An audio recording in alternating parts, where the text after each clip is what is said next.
Sige po. Tapos pa lang.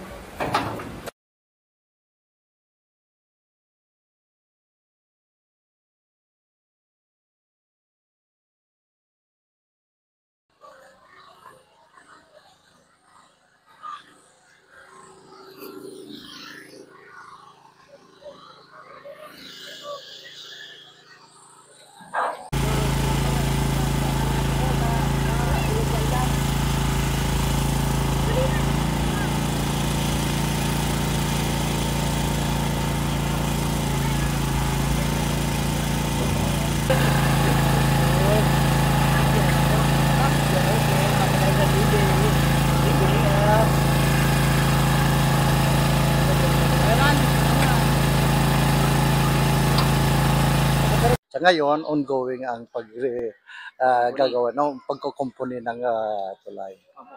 So, abiso niyo po doon sa mga residente niyo, doble ingat na lang kasi madulas. Oo, wala talaga ibang madaanan. No, mag-iingat na lang. Mag-iingat na lang. Pero ano pong pangako sa inyo ng DPWH? Sabi sa akin na as soon as possible, possible magawa kaagad ngayong araw o kaya bukas, magawang kaagad ng lunas.